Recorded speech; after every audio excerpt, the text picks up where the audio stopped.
On this episode of the Turnbuckle, Bo Dallas is set for a WWE return. Legado del Fantasma make their WWE SmackDown debut with Zelina Vega.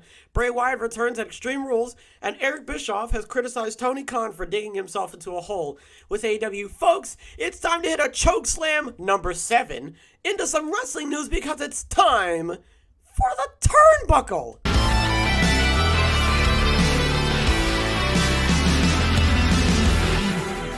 Another member of the Rotunda family is set to return to WWE. Bo Dallas is expected to be back in the company, quote, very soon, according to Brian Alvarez on Sunday. Dallas's real name is Taylor Rotunda, and he is a third-generation wrestler and brother to Bray Wyatt, who made his return at Survivor Series on Saturday. Survivor Series? No, it was Extreme Rules. Five-time tag team champion Mike Rotunda is their father. Oh yeah, fucking IRS! IRS is their dad! Bro, when I found that out, man, I was like, holy shit, are you serious? Oh, man. Bro, shouts out to Mike Rotunda, man. My man wrestled in a full suit. Tank top, dress shirt, suspenders. I think he had a tie. He came out with a briefcase. He wrestled in a full suit. Bless him, okay? The grandfather is a WWE Hall of Famer, Blackjack Mulligan. Oh, yeah. Wasn't he in a tag team? I swear he was. I can't remember. But, okay. So, this is good, because it basically just means that they are going to... So, this ties into what everybody was talking about with the Wyatt... Hold on, I'm going to switch the news over, actually. Because we're pretty much just talking about both of them at the same time, really. Although we're not really. But we have to mention one while talking about this. So, Bray Wyatt came back, fucking obviously. And when he came back, they showed like a bunch of guys in like the Husky Harris, the Huskus the Pig outfit, and the Rabbit, and then the Sister Abigail, and his masks and stuff. And people were like, oh, that means that he's bringing the Wyatt Six back. And I didn't think that that was the case, because I just thought it was like a show, you know. I thought it was like a, hey, this is what he was doing and all that sort of stuff. This is where he like used to be and everything, and now he's himself or whatever. I thought it was for more of like a message standpoint.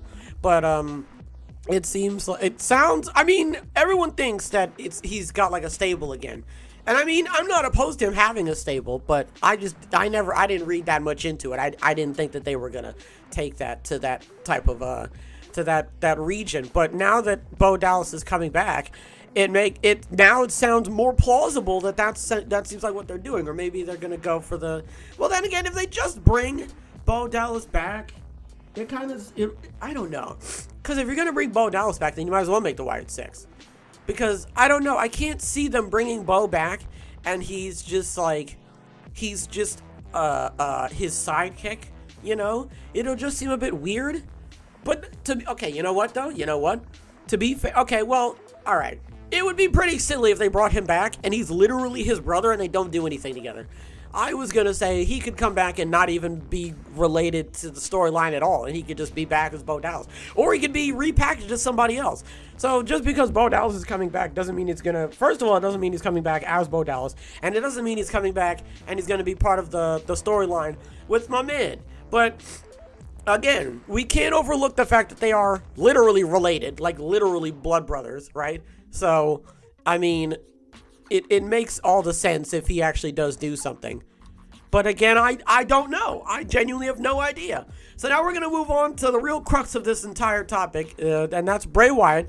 He came back. The end of Saturday's Extreme Rules saw the lights go out right after Matt Riddle's hand was raised as the winner of the Fight Pit match.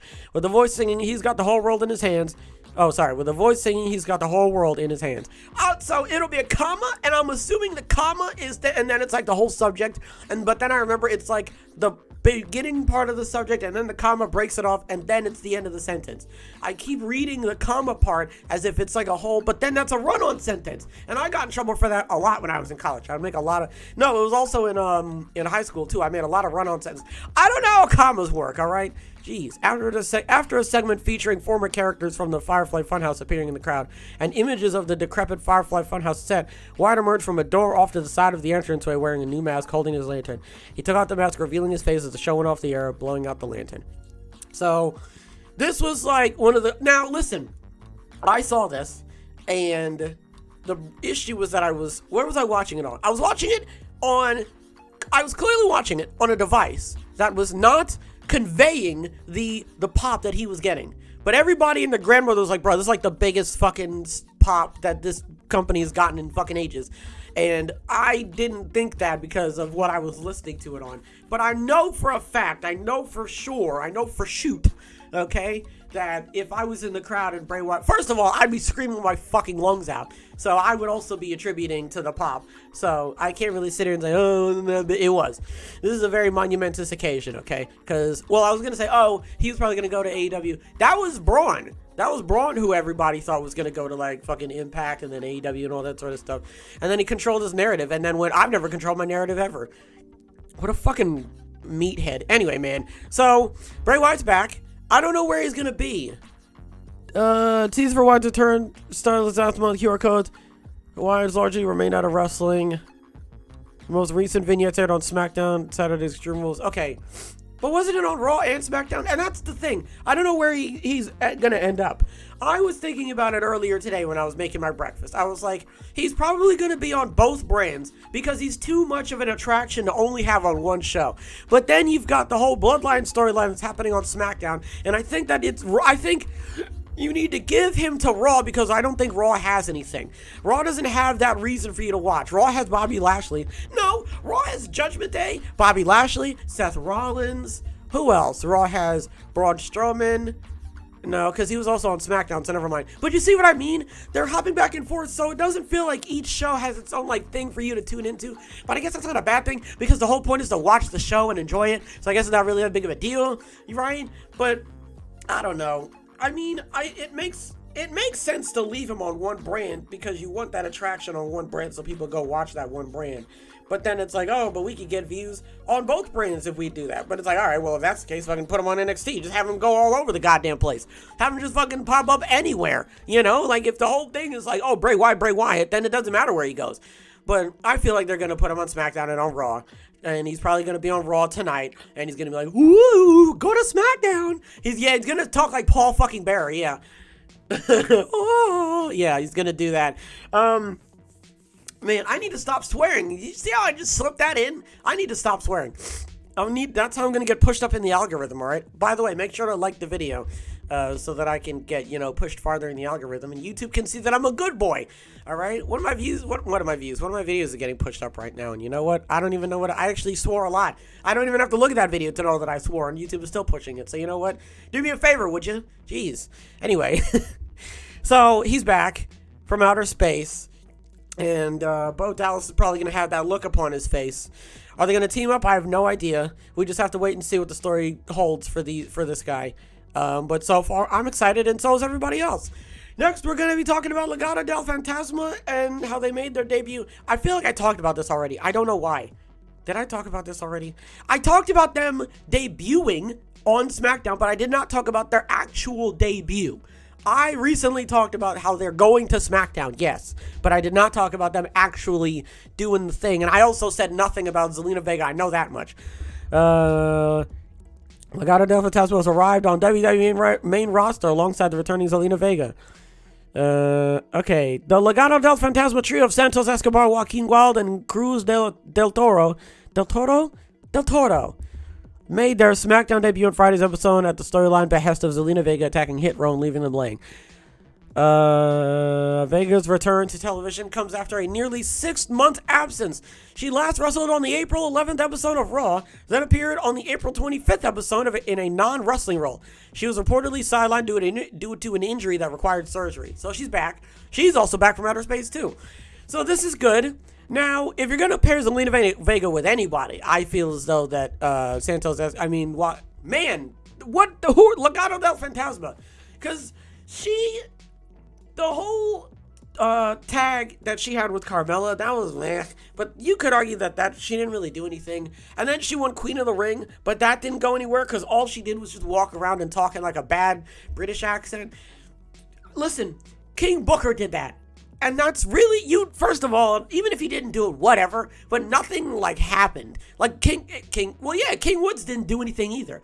The only thing that really happened was, Kofi and Xavier really, tried to turn that into something. But other than that, nothing really happened, So, she's back. She dyed her hair. Great. She's with Legado del Fantasma. Her legs are fucking skinny. Why am I making so many comments about this, man? I'm skinny. I don't know what it is. It's just like, anyway, that doesn't matter, okay? She's so small. Stop talking. But they're back. They're back. They've all come back now. And it's like the Wyatt thing. I don't necessarily know what they're going to do with them in particular, but I'm glad that they're back. And I feel like because they're together, that's better for all of them. You know, like if they were all split off, or it was just Escobar and Wild, or Escobar and Del Toro, or Wild and Del Toro, you know, they wouldn't get much shine. You know what I mean? Or maybe they would. I don't know. I just feel like them being together is much better for them. They're more secure. But maybe that's a bad thing, because then that means they're going to float around. I don't know. I really have like no idea, man. Don't ask me. I'm just glad that they're together, because it just feels like they're more like concrete in like who they are and what they want to do, you know? And WWE is going to be like, all right, this is a big stable, so we have to treat them like a big deal, and we got to get them over, you know what I mean? In like multiple different facets and everything. So, I mean, really, to be honest with you, it's really all just down to like what these guys do, you know, and how they're booked and everything. Like, who's he, what's it's like, the guys, the boys, you know, you don't know, the fucking Eric and Ivar. So apparently they're coming back. That vignette confused the shit out of me, because I was like, is it a new team? But you saw the shields, and I was like, okay, I think that means it's Eric and Ivar. And apparently I read that they were waiting for Sarah Logan, so she might be coming back at some point. Great. They're really trying to like, it's not so much like a stable. They're just trying to get everyone like, they're trying to get all of the books in the backpack and then zip the backpack up. That doesn't make any sense. But they're trying to get like everyone together. You know what I'm saying? They're trying to get everything together. It's like they're going on a flight. They're trying not to forget any of their socks, their toothbrush. They're getting everything nice and neatly folded up and packed up. And so that like when they move it, it moves all in one unit. You know? Why does this make so much sense to me? It doesn't make any sense. What does that mean as being in a stable have to do with anything? Why is them being in a stable automatically mean that they're just like immune to like some type of like a bad booking decision or something? That doesn't make any sense. That's not going to stop them. There's been countless times where one of them will get injured. Oh, but that's a good thing, because if one of them gets injured, there's still like 3 other people you can work with. You know what I mean? So there's versatility in that, you know? Maybe it's just, to me, it just seems more like, you know, nailed down if they're more of a team. But Legado del Fantasma, I can't wait to see what they're going to do. And Zelina Vega is just, in my opinion, I feel like it's solidifying them more in the storylines, you know? I feel like I've said this like 6 different times. But specifically talking about Legado del Fantasma, they are actually going to, I feel like, now that they've become like a whole unit, it's going to push them farther up on the rankings and stuff. Finally, Tony Khan has been criticized for digging himself into a hole with AEW. While speaking on the 83 Weeks podcast, Eric Bischoff was asked if there were any parallels to the backstage drama between AEW and WCW when he was running the company. He criticized Tony Khan for digging himself into a hole. Okay, I had to make sure I wasn't getting accosted. So, Eric Bischoff went on to say, in some ways, of course, you've got talent who can be emotional at times. That's across the board. Some of the biggest names in the industry have been difficult to work with from time to time. Sometimes the emotions can be heightened to the point where they become problematic. It's happened in WWE. We saw Stone Cold Steve Austin walk out over creative differences. It certainly happened in WCW. I had my own issues with that. Tony has really dug himself in as the end-all be-all of AEW. He's the CEO, head of creative, whatever 6 titles he has. I don't think he has delegated well. I think it would have served Tony much better early on to set the stage and create the culture. If Tony not only would have surrounded himself, but delegated and trusted some of the more senior people around him early on, I think he would have quite possibly avoided some of this drama. So, he's got Dynamite, Rampage, Dark Elevation. That's it, really. 4 shows. WWE, actually no, WWE has 4 shows too. They've got SmackDown, Raw, NXT, and they've got main events. And then like their house shows that they do. But with Triple H, there's writers, and he's got like a big team of writers, and he's got a bunch of different producers and everything like that. Like, it isn't just him. Now, I doubt that it's just Tony Khan. That's the thing. It's not just Tony Khan, because it can't be. It can't just be Tony Khan. There's no fucking way Tony Khan is sitting in an office by himself, writing all this shit by himself, editing all of it by himself. There was that one time. Does he still edit? What was it, Dark? It was either Dark or it was Rampage. One of them. I think it was Dark because of Max Caster coming out and getting himself in trouble with some of the raps or something, right? And then he was like, all right, well, now I'm going to take over the editing shtick, right, for the show. And obviously that's another feather in his cap that he doesn't need. And Eric is right. It doesn't make any sense to be the bearer of all of this that is going on, right? And you can easily delegate it to other people. You're essentially like putting yourself in this stressful situation for no reason, all because you don't want anybody. The only thing that I can think of is he doesn't want anybody to like mess with the product, right? That's the most logical explanation I can think of. I don't want anybody to come in here and touch it and touch it incorrectly, right? And it fucks everything else up. Or I don't want somebody to come in and say something and it knocks something else over. That's the only excuse I can think of, is that he's just worried of people ruining his product. It's not really paying dividends for him. It's really biting him in the ass, if anything. It's actually working in the opposite favor of him.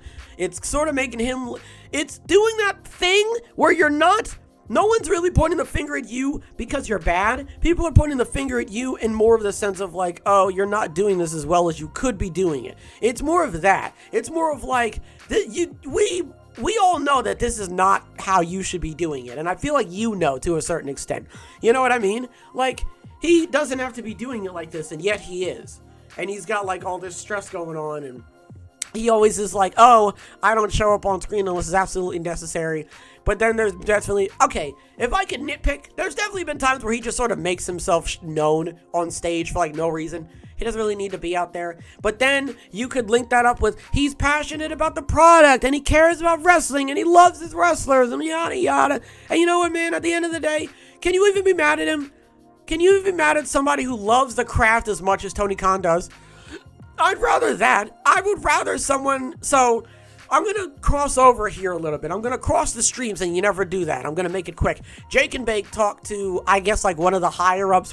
Jake and Bake Live is a Twitch streamer on Twitch, and he is very well known, and he is mostly known for his just chatting streams where he goes around Tokyo, and there's a famous clip of him where he saves a woman from like a predator because a guy that a woman doesn't know is like following her, and he immediately jumps into action and pretends that he knows her. So he's a very stand-up guy. He knows what he's talking about. He's been around Twitch for a very, very long time. So if there's anybody you're going to listen to, it's going to be him. And he recently was on Twitch, and he was like, I just spoke to an exec or a higher up, and he sounded like he didn't know what the fuck was going on. He said he was very out of touch. He didn't know what the product was about. And he was like, I left feeling very depressed. You don't want that. I would rather Tony Khan be completely and utterly obsessed with everything that is going on in the product instead of being the exact opposite, where he's out of touch and he doesn't know what any of the stuff means, and he's hiring a bunch of writers who know nothing about wrestling, and all they do is they work on daytime television shows, but all because they know how to write, that means they need to be on the team, you know? Like, at least he's actually showing some type of passion, and he's actually giving a shit about the product. It's a lot better than, like, you know,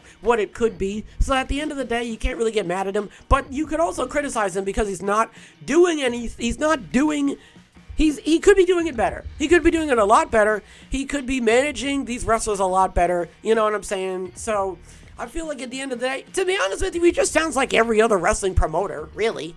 He sounds like every other wrestling promoter. I think the spotlight is just on him extra hard because, like, AEW is it's not supposed to be, but everybody's sort of, like, shining a light on it as though it's meant to be this thing that topples WWE. And now WWE is sort of cementing itself like, yeah, pal, I'm not going anywhere, you know?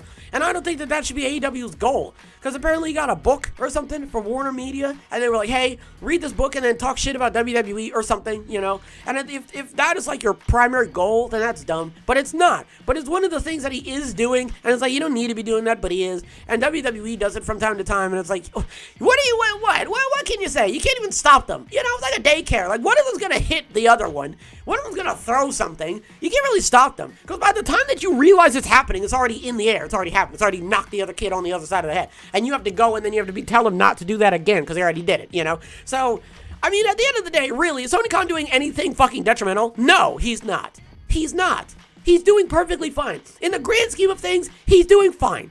He's not lighting anything on fire. I mean, he could obviously fucking bite his tongue a little bit more, and he could maybe focus a little bit more on the roster he has now instead of trying to bolster it with a bunch of different people. But then again, that's just a criticism you could put on fucking anyone. That's not a Tony Khan specific thing that he's doing. That's just a booker. That's just how it is. That's what you do, you know? So at the end of the day, man, you're more than welcome to criticize Tony Khan. I'm not saying that he's devoid of criticism. I'm just saying that he is digging himself into he's digging himself into a hole. Absolutely. There are many different ways that he could get out of this hole right now, and he's just choosing not to do it. But is he a fucking stupid, dumb, big, fat-headed idiot? No. Well, he is. But the point I'm trying to make is that he's making mistakes, and what it boils down to is how is he going to recover, right? How is he going to turn it around? If it goes like really south, how is he going to make it like go back up? You know, that's the real question. It's the fourth quarter. There's like 3 minutes left and you're not in field goal range. You either need to get a touchdown or you need to make a field goal. Like it's one of those. Like this is one of those moments where it's like, all right, let's see what you're made of, you know? So what do we talk about? Bo Dallas is set to return. He could be with Bray. I don't actually know, to be honest. We really don't know. It's like 99% certain. But I always love to sit here and be like, you never ever know. He could come back and be Doink the Clown. You don't have any idea. Unless you're fucking, what's his face? Dave Meltzer, Brian Alvarez, or Sean Ross Sapp or something. You have no idea. Bray Wyatt returned. I don't know what he's going to do on Raw. He may potentially also be on SmackDown. I don't actually know. We'll have to wait and see. Legado del Fantasma made their SmackDown debut with Zelina Vega. I'm glad that they're on the main roster. I can't wait to see what they're going to do. I'm glad Zelina Vega's back. I'm glad that she's well. I'm glad that they're a team. And I'm excited for what the future holds for them. And Tony Khan dug himself into a hole. He has the shovel. He dug himself into a hole and then he put the shovel next to him. He can dig himself out at any time. I think he can do it. I think that he's more than capable of fucking climbing out of the hole at this point. Okay? Fucking uses Jufro to get out of there. I don't know. The point is, alright, it's really not that bad, okay? Boys, I want to give a shout out to everybody who stopped by. Hopefully everybody has a wonderful tonight and a wonderful tomorrow. And as always, big hugs. Big hugs all around.